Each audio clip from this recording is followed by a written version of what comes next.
And with that, you guys should be seeing my full screen, so let me know if you are not. And I am going to pick this up where Linda left off, and I was tasked today to provide you with a little bit of a broad overview of what is currently required in the FSMA Produce Safety Rule for what we're calling pre-harvest or production agricultural water.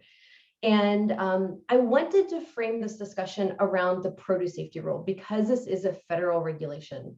I think a number of us are aware of the various buyer requirements that are out there. This might be marketing agreements like LGMA. This might be good agricultural practices audits like harmonized gap audit.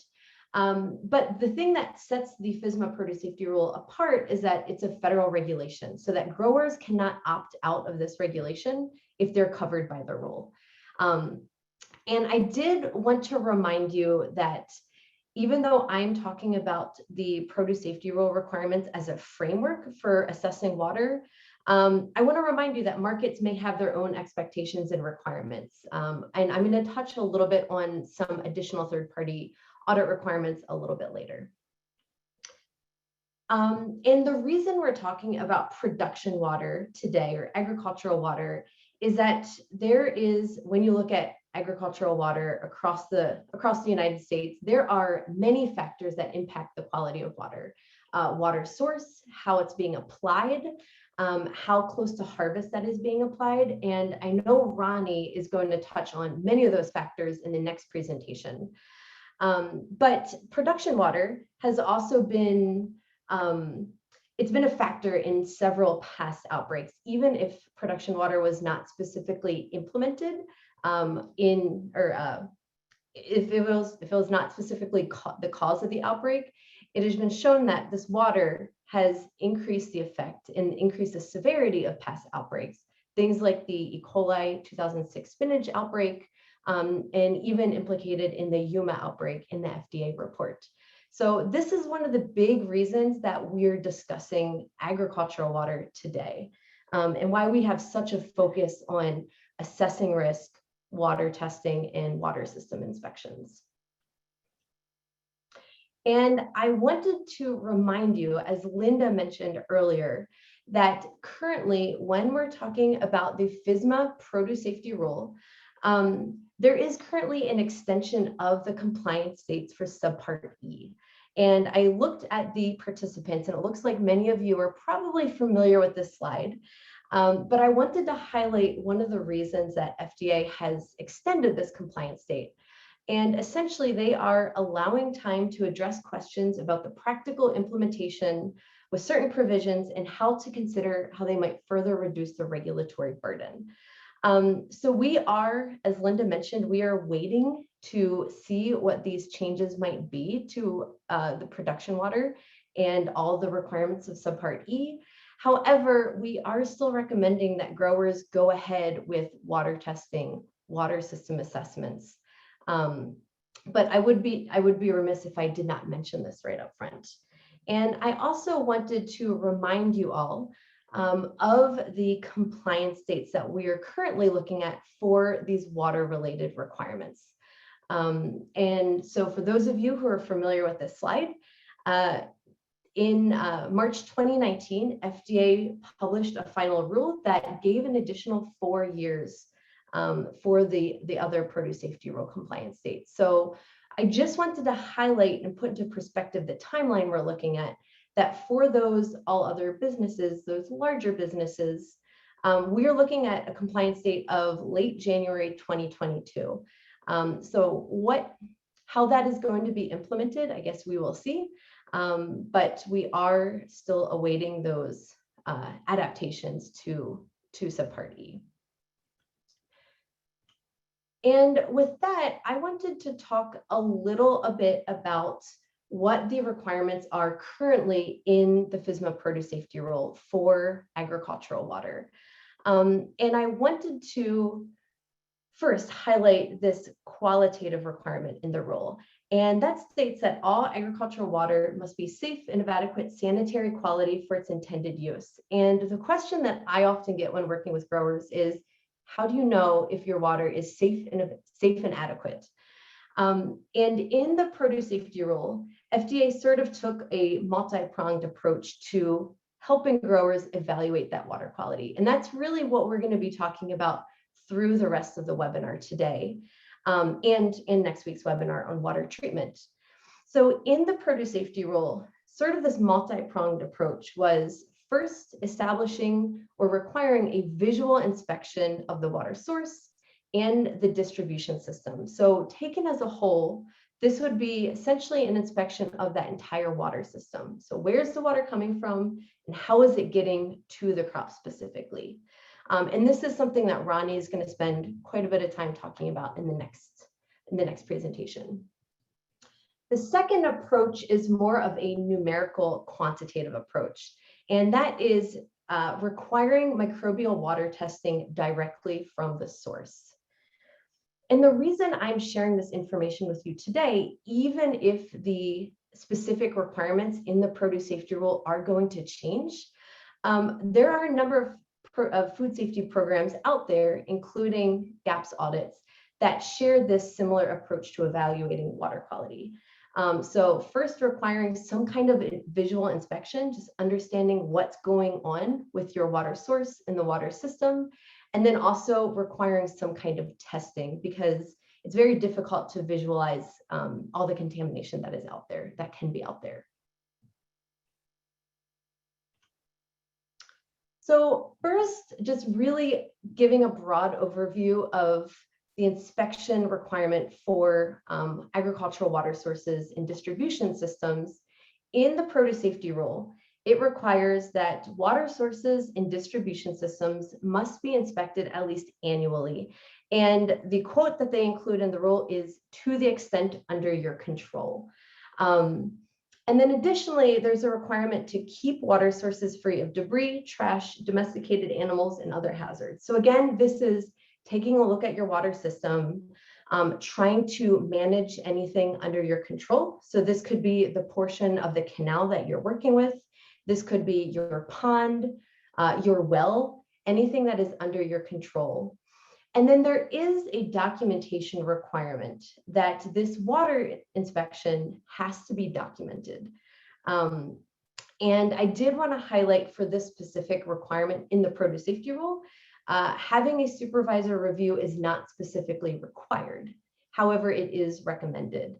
And this is something that I think Ronnie is going to talk a little bit more about in pretty good detail in the next presentation. So I'm going to leave my my discussion of this water system inspection relatively broad.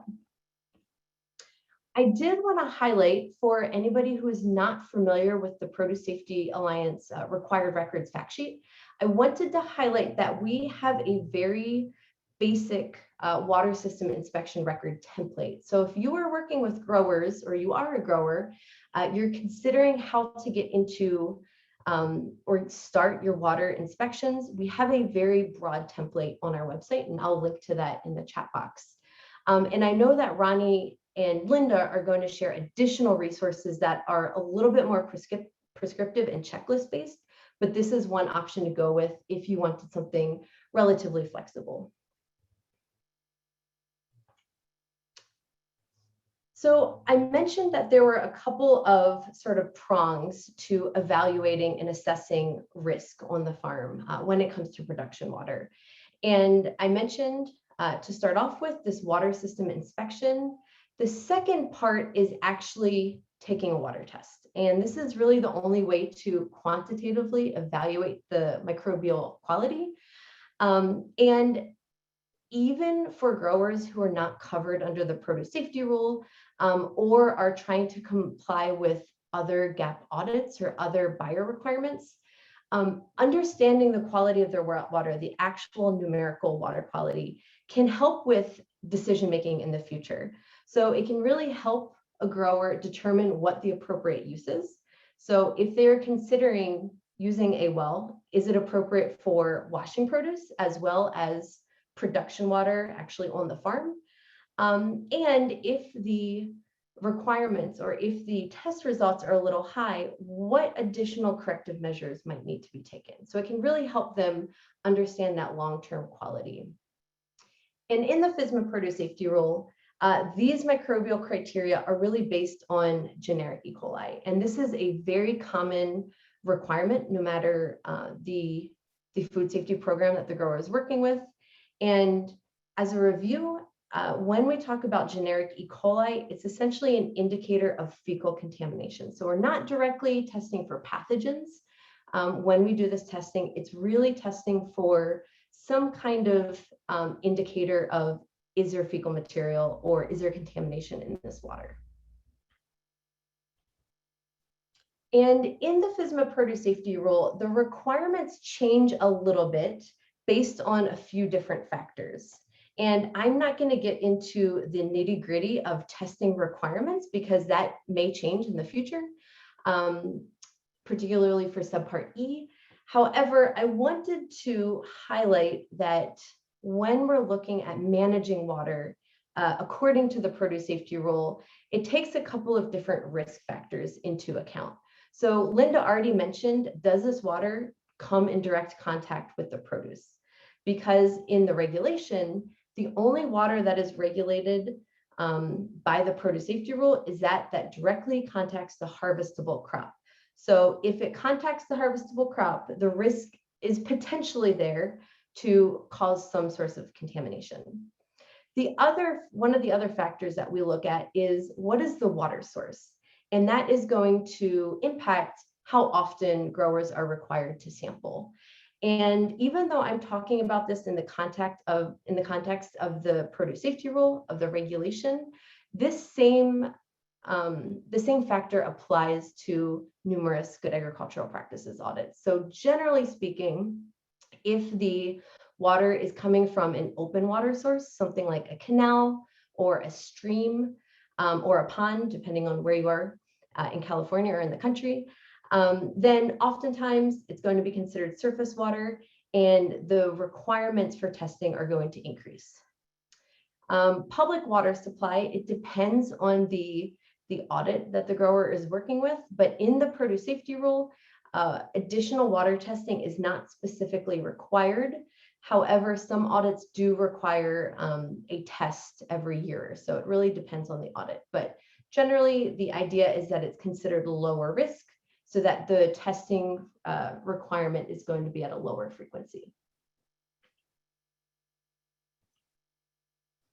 And to give a very high-level overview of the current water quality criteria for production water in the Produce Safety Rule, it's really focused on two different calculations. So the first is going to be based on geometric mean, and the second is on a statistical threshold value. But I just wanted to very briefly highlight that.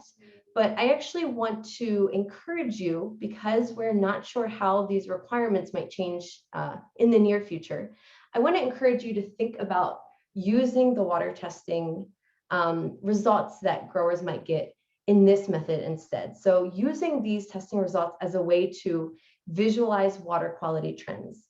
Because if you map out the results in this way, you can clearly see that when we start getting into the summer, so July, August of this particular data set, we can see that the results are much higher. So if I was this grower, I would be encouraged to probably go out and figure out what might be happening on the farm.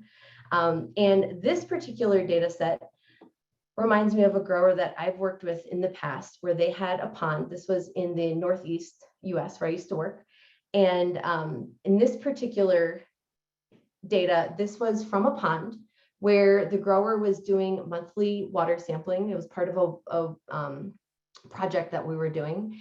And all of a sudden they realized in July, clearly the numbers went up, which was an outlier from what they've usually seen in this particular pond.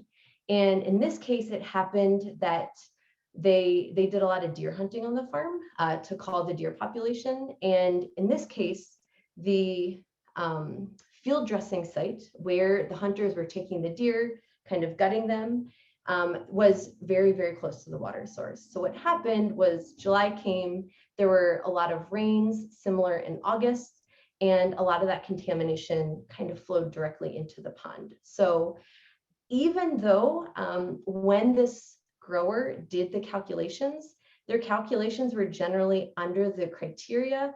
Just mapping out and keeping an eye on these water tests really encouraged them to seek out the issue.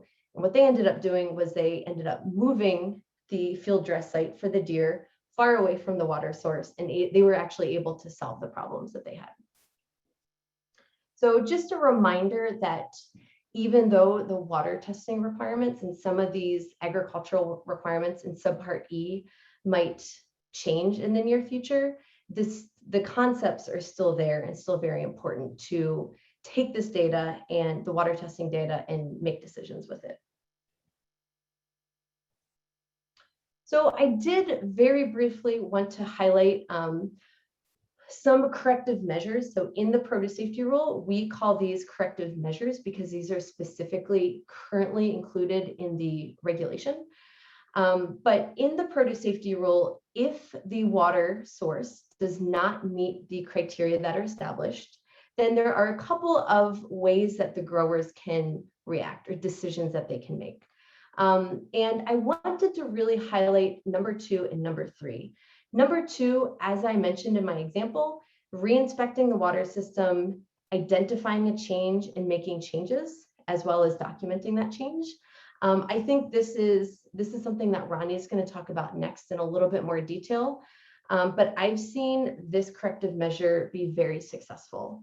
And then the next, treating the water, that last corrective measure that's listed, this is going to be discussed next week during this webinar.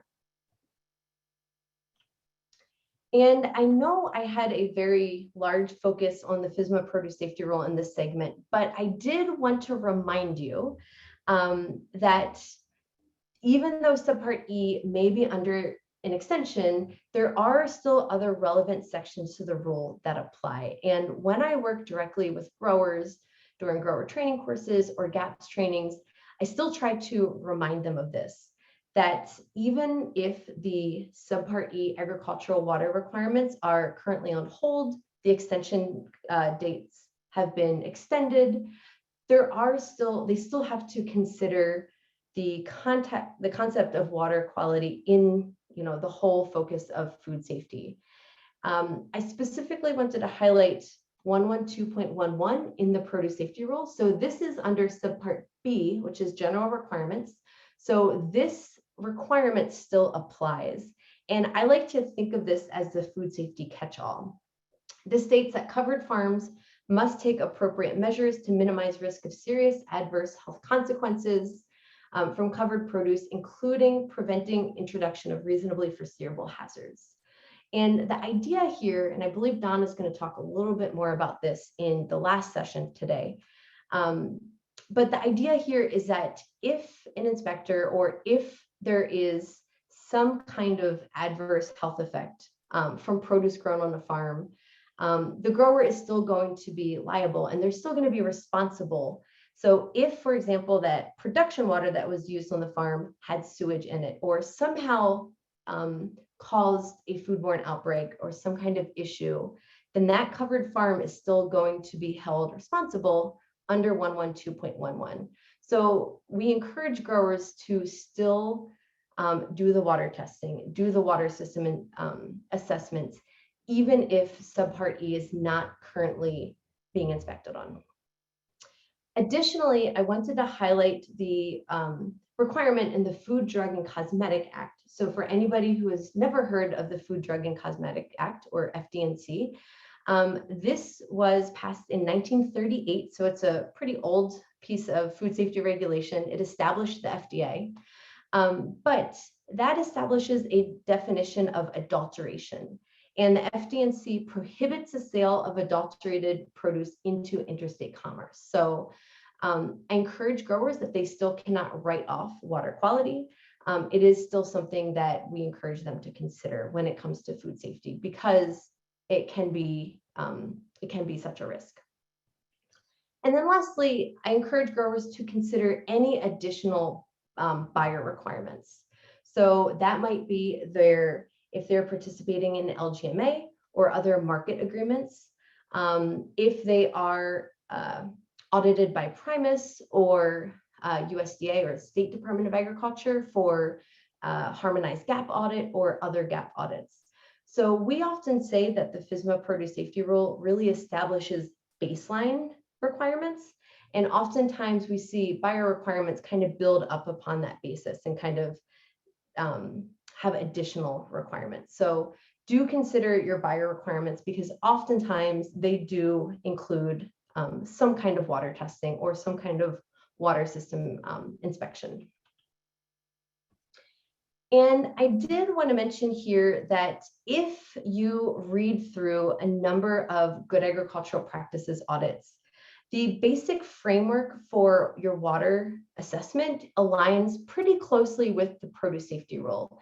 And some of the specifics may be different. So how often water tests must be taken, or if there is a die-off that's allowed between applying the water and harvesting the crop. Those things may be relatively specific to the produce safety rule, but the basic approach still applies. And that's really what we're trying to highlight today, is doing some kind of water system inspection of the water source, of the distribution system, performing your testing, and then also performing a risk assessment that's based on some of the key factors that are included in the produce safety rule. Things like water source, application method, timing.